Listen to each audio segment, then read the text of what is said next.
Hi, this is Ghibran here. ஒரு உலக புகழ் பெற்ற ரொம்பவே க்யூட்டான ஒரு இன்சிடெண்ட்டை தான் இன்றைக்கி நான் உங்கள்கிட்ட ஷேர் பண்ண போகிறேன். இந்த இன்சிடெண்ட்டை நீங்கள் கேட்டதுக்கப்புறம் உங்கள் லைஃப்பில் எப்பேற்பட்ட டிசப்பாயின்மெண்ட் வந்தாலும் அது ஒரு சின்ன சிரிப்போட அக்செப்ட் பண்ணிக்கிற மனப்பக்குவம் உங்களுக்கு வந்துடுங்க. ஃப்ரான்ஸ் காஃப்காங்கிறவர் ஒரு உலக புகழ் பெற்ற எழுத்தாளர். அவர் ஒரு நாள் ஒரு பார்க்கில் வாக்கிங் போயிட்டு இருந்தப்போ ஒரு சம்பவம் நடக்குது. அந்த பார்க்கோட மூலையில் ஒரு குட்டி பொண்ணு அழுதுகிட்டே நிற்கிறா. அதை அவர் கவனிக்கிறாரு. அந்த பொண்ணுக்கிட்ட போய், பாப்பா நீ ஏன் அழுதுகிட்டு இருக்கேன்னு கேட்குறாரு. அதுக்கு அந்த பொண்ணு, அங்கிள் நான் என்னோட ஃபேவரட் டாலை இங்கே தொலைச்சிட்டேன், அதான் அழுகையாக வருதுன்னு சொல்லிட்டு மறுபடியும் அழுதுகிட்டே நிற்கிறா. அதை பார்த்த ஃப்ரான்ஸ் காஃப்காவுக்கு ரொம்ப பாவமாக இருக்குது. உடனே அவர் அந்த பொண்ணுக்கிட்ட, சரி நீ ஒன்றும் கவலைப்படாத, அந்த பொம்மையை தேடுறதுக்கு நான் உனக்கு ஹெல்ப் பண்ணுறேன்னு சொல்கிறாரு. இப்போ அந்த சின்ன பொண்ணும் ஃப்ரான்ஸ் காஃப்காவும் சேர்ந்து சுமார் 1/2 மணி நேரம் அந்த பார்க் முழுக்க அந்த பொம்மையை தேடுறாங்க. ஆனால் அது கிடைக்கவே இல்லை. உடனே அந்த பொண்ணுக்கிட்ட, இப்போ ரொம்ப லேட் ஆயிடுச்சு, நீ வீட்டுக்கு போ, நாளைக்கு இதே நேரம் இதே இடத்துல நாம மீட் பண்ணலாம், மறுபடியும் அந்த பொம்மையை தேடலான்னு சொல்றாரு. அந்த பொண்ணும் சரின்னு சொல்லி கிளம்பி போகுது. மறுநாள் அதே நேரத்தில் 2 பேரும் மீட் பண்றப்போ ஃப்ரான்ஸ் காஃப்கா ஒரு லெட்டரை எடுத்து அந்த சின்ன பொண்ணுக்கிட்ட கொடுத்து, இது உன்னோட பொம்மை கிட்ட இருந்து உனக்கு வந்த லெட்டர்னு சொல்றாரு.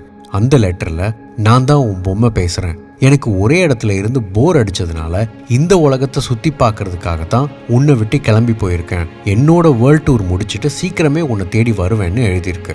அதை படிச்ச அந்த சின்ன பொண்ணுக்கு ரொம்பவே சந்தோஷமா இருக்கு. அதுக்கடுத்து ஒவ்வொரு தடவை அவங்க மீட் பண்ணும்போதும் அந்த பொம்மை கொடுத்ததா சொல்லி ஃப்ரான்ஸ் காஃப்கா அந்த பொண்ணு கிட்ட ஒவ்வொரு லெட்டரா கொடுத்துக்கிட்டே இருக்காரு. அந்த ஒவ்வொரு லெட்டர்லையும் அந்த பொம்மை போன இடங்கள், சுத்தி பார்த்த ஏரியாக்கள், என்ஜாய் பண்ண விதம்னு எல்லாமே எழுதப்பட்டிருக்கு. அதை வாசிக்கிறப்போ அந்த பொண்ணு தன்னோட பொம்மை கூட ரொம்ப கனெக்டடா இருக்கிற மாதிரி ஃபீல் பண்றா. கடைசியா ஒரு நாளைக்கு ஃப்ரான்ஸ் காஃப்கா ஒரு புது பொம்மையை அந்த பொண்ணு கிட்ட கொடுத்துட்டு, இந்தா உன்னோட பொம்மைன்னு சொல்றாரு. அந்த பொண்ணு அந்த பொம்மையை பார்த்து, இல்லை இது என்னோட பொம்மை இல்லைன்னு சொல்றா. அப்போ அந்த பொம்மை எழுதின லெட்டர்னு ஒரு லெட்டர் அந்த பொண்ணு கிட்ட அவர் கொடுக்கறாரு. அதுல, குட்டி பொண்ணே, நான் உன்னோட தொலைஞ்சு போன பொம்மை தான், நான் செஞ்ச என்னோட பயணங்கள் தான் என்ன ஆளே அடையாளம் தெரியாம இந்த மாதிரி மாத்திருக்குன்னு எழுதியிருக்கு. அதை வாசிச்சு அந்த குட்டி பொண்ணு செம குஷி ஆயிடுறா. இது நடந்து கொஞ்ச நாள்லயே ஃப்ரான்ஸ் காஃப்கா இறந்து போறாரு. அதுக்கப்புறம் பல வருஷம் கழிச்சு அந்த பொண்ணு பெரிய பொண்ணு ஆனதுக்கு அப்புறம் ஃப்ரான்ஸ் காஃப்கா கொடுத்த அந்த பொம்மையை அவ எடுத்து பார்க்கறா. அப்போதான் கவனிக்கிறா, அந்த பொம்மைக்குள்ள ஒரு லெட்டர் இருக்கு. ஆனா அதை அந்த பொம்மை எழுதலை, ஃப்ரான்ஸ் காஃப்காவே எழுதி சைன் போட்டிருக்காரு. அதில் எழுதியிருந்தது இதுதான், நீ விரும்புறது எல்லாமே உன்னை விட்டு ஒரு நாள் போக தான் செய்யும், ஆனால் அதே சமயம் எப்படி இருந்தாலும் அது இன்னொரு ரூபத்தில் உன்னை திரும்ப வந்து சேர்ந்தே தீரும். பியூட்டிஃபுல்ல. இது பொருட்களுக்கு மட்டும் இல்லைங்க, மனுஷங்களுக்கும் பொருந்தும்.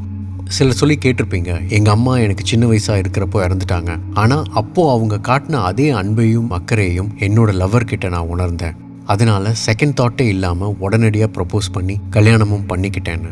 இது எவ்வளோ அழகான விஷயம் இல்லை? இந்த வாழ்க்கை இருக்கே, அது அப்பப்போ நம்மளை கன்னத்தில் அரைஞ்சாலும் அரைஞ்ச அதே கையால் கட்டி அணைக்கவும் செய்யுங்க. ஆனால் அதுக்கு நீங்கள் வாழ்க்கையை முழுசாக நம்பணும். நீங்கள் இழந்ததை அது திரும்ப இன்னும் அழகாக தரும்னு முழுசாக நம்பணும்.